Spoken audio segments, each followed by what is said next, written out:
Muito bem, amigos, dando continuidade agora ao que nós estamos estudando, vimos a questão da democracia no capitalismo. O capitalismo tem basicamente um sistema chamado de representatividade por eleição, ou seja, os candidatos são arrebanhados, se é que se pode falar isso, são recrutados, melhor dizendo, selecionados por meio de um sistema de eleição e que vençam os mais poderosos, os que tiverem maior ou melhor apelo de apoio da mídia, né, das redes sociais. Mas fundamentalmente o sistema no capitalismo é representativo. Eles vão lá para te representar, para me representar. No socialismo, a ideia de Karl Marx, ele critica a ideia capitalista de um parlamento representativo. Ele acha, ele propõe, não propõe muito porque ele não mergulha nessa proposta. Ele está mais ocupado, ou esteve mais ocupado em criticar o regime capitalista do que propor algo assim que fosse consistente a ser seguido. Ele se baseia lá na Comuna de Paris. Você vai ver que é uma ideia que aparentemente era muito boa, porque por ocasião da revolta lá em Paris, os franceses parisienses criam uma república comunitária. Era democrática em certo sentido, porque todo mundo votava para decidir qualquer coisa. Então formaram-se conselhos, conselhos de agricultores, conselhos urbanos, conselhos até militares, que alguns militares participaram. Existia todo um sistema participativo e não representativo. Marx, olha aqui, ele fala, que bom, tá vendo? Seria tão bom se fosse assim. Só que ele não se aprofunda em como fazer, quais são os critérios para que haja uma boa participação efetiva, que dê resultados. Portanto, o socialismo é carente, pelo menos em diretrizes dadas por Karl Marx, no sentido de propor uma forma para essa democracia socialista participativa. Ele critica a representativa, e tem críticas mesmo, eu já acabei de fazê-las aqui. No entanto, não se tem uma proposta de ideias consistentes. Existem ideias nebulosas sobre isso. Precisa ter uma representatividade por ação da comunidade, ou seja, participativa, para que as decisões sejam tomadas. A gente vê que, na verdade, o Estado parlamentar, segundo Karl Marx, ele deveria existir no interior dos órgãos. Cada localidade, cada soviete, cada grupo deveria ser autônomo, né? De tal maneira que isso também deixa abertas as portas para uma estrutura muito complicada, né? Primeiro, um sistema eleitoral teria que ser específico para ver quem vai compor esses conselhos. Já começa aí um problema sério. Se todos forem participar, imagina então a muvuca que viraria uma população inteira votando. Eu voto sim, eu voto não. Tá. Teria que ser por meio de cédulas. Cada decisão seria tomada, perdão, isoladamente. Circunscrições municipais decidiriam pelo Estado. Haveria um Estado? Não haveria um Estado? Sabe, fica tudo muito no ar. Então, o Marx observou o sistema parlamentar burguês, sistema parlamentar inglês, e viu que havia problemas. Tinha que ser descentralizado, tinha que ser feito como nós vimos naquela proposta de compartimentalização, para que pudesse haver a expansão dessa participação. Já começam os problemas aí. Você vai cair na representatividade. Para ser participativo, você teria um número muito grande de votantes, de eleitores, para tomar essa ou aquela decisão. Ou seja, não seria um parlamento, mas sim seriam milhares, talvez milhões de pessoas votando. Como foi feito, por exemplo, no caso do desarmamento. todo mundo vai fazer um plebiscito, a plebe toda vai votar, tá? O proletariado, a burguesia, vai todo mundo votar para decidir essa ou aquela medida a ser tomada. O primeiro que desobedece isso é o Lenin. Os sovietes, que eram esses conselhos, vamos dizer assim, circunscritos à localidade, vão perdendo força, vai assumindo o poder primeiro um soviete supremo e depois cai na mão do Lenin. Quando chega na mão do Stalin, nem deixou o Trotsky participar, para você ter uma ideia, né? Trotsky teve que vazar lá para o México e lá ele vai ser assassinado a mando do próprio Stalin. Veja o grau de permissão, de participação. É uma democracia onde quem manda sou eu, ou ele, né? Marx foi desobedecido. Portanto, quando você olha um Estado, como dizia Rousseau também, onde aparecesse a vontade geral. O que é vontade geral? Para Jean-Jacques Rousseau, e Marx se espelha nessa ideia, a ideia de uma vontade da população. O que a população quer? A população quer segurança, a população quer escola, a população quer saúde, a população quer calçamento nas ruas, saneamento básico. Então vamos votar como vamos usar o dinheiro que o Estado arrecada. Não teria um parlamento, teria sim um plebiscito para cada tema a ser discutido. É inviável fazer isso. Karl Marx nem mergulha muito nisso, como eu disse no começo, porque não tem uma solução. Que ideia você vai dar? Imagina, panela que todo mundo mexe já saiu sem sal ou com sal demais. Imagina a plebe, o plebiscito, todo mundo votando. Barbaridade, ia ser uma coisa terrível, né? Outra coisa também, a ideia do Karl Marx, ela é uma ideia evolucionista não no sentido darwiniano, mas no sentido de progresso. Começaria com a Revolução Popular, do proletariado, ditadura do proletariado, se instalaria um regime socialista, com o tempo um comunismo, até que atingisse um nível quase que anárquico, sem Estado, de autogestão. Sabe? Para uma cooperativa isso funciona bem, né? Se os municípios fossem cooperativas, não poderia ter um governo central. Cada lugar, de modo igualitário, votaria.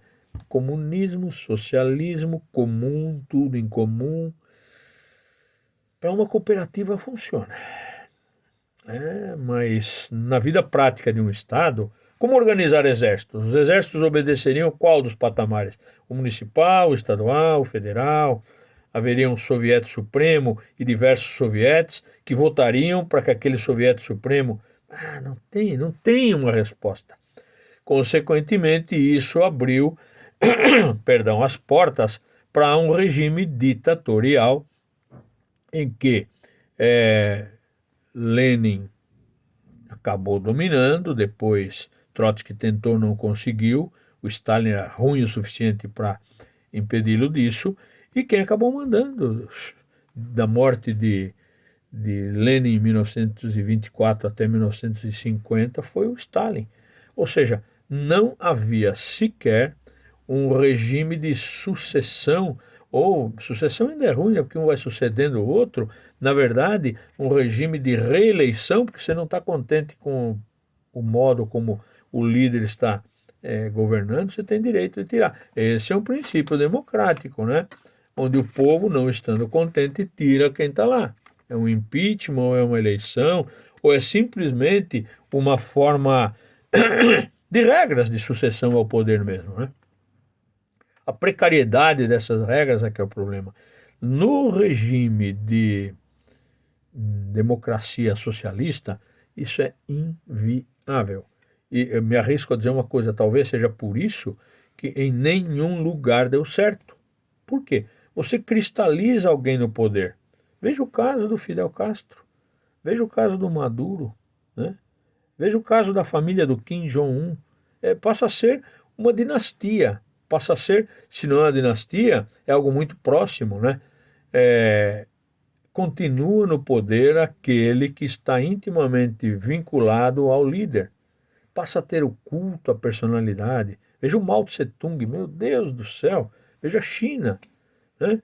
É um sistema que durante muito tempo simplesmente fez a experiência que Marx não deixou por escrito. Ele fez críticas ao regime capitalista democrático, mas também não tem uma solução, de tal maneira que cada um bordou, costurou a sua própria ideia, né?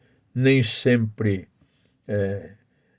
agradável para a população, e o objetivo era fazer a população ter um bem-estar social, só que não, né? Na verdade, o que rolou sempre foram ditaduras. E você vai encontrar classificações de ditaduras, né? Existe a ditadura autoritária. Ditadura autoritária como Getúlio Vargas, por exemplo, né? Como Franco, como Perón. Ditadores algumas vezes até populistas, mas ele é quem manda. Isso é autoritarismo. É diferente de uma ditadura totalitária, como havia na Alemanha, como havia na Itália, como havia na União Soviética, né? Como há na Coreia do Norte, como há lá com os venezuelanos. Essa é uma ideia de democracia, porque isso não pode ser chamado de democracia, é uma ditadura disfarçada de república, né? República da Venezuela, República Popular da China, olha que coisa, né? Ou então União das Repúblicas Socialistas Soviéticas, todo mundo louco para vazar de lá de dentro. Por quê? Porque o sistema é totalitário, é sufocante, é completamente sem liberdade pessoal.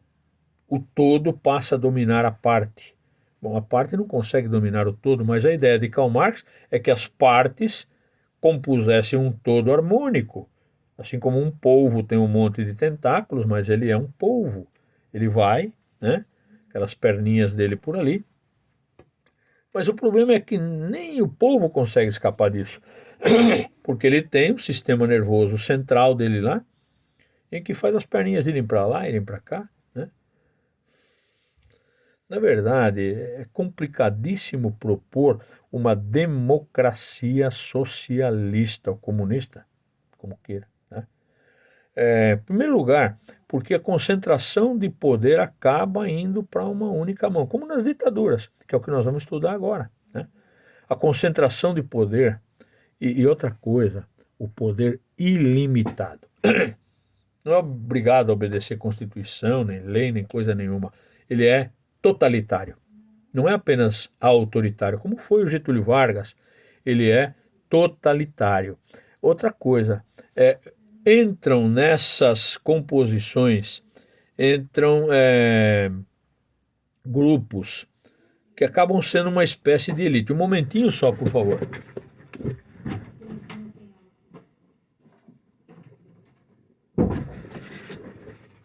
Desculpem, probleminha aqui. Nós, então, vemos que há a entrada de uma oligarquia, como, por exemplo, os generais nazistas, né? Ou grupos camisas negras, fascistas, formam-se agremiações perigosíssimas dentro desse regime autoritário ou totalitário em alguns casos, onde, além da precariedade das normas de sucessão ao poder, existe ainda algo como a formação de um politburo. O que é um politburo? É um grupo que se concentra num local, que centraliza o poder a serviço do governante ou do ditador, dando a impressão que quem manda é um soviético supremo, como era a proposta de Stalin, mas quem mandava era Stalin.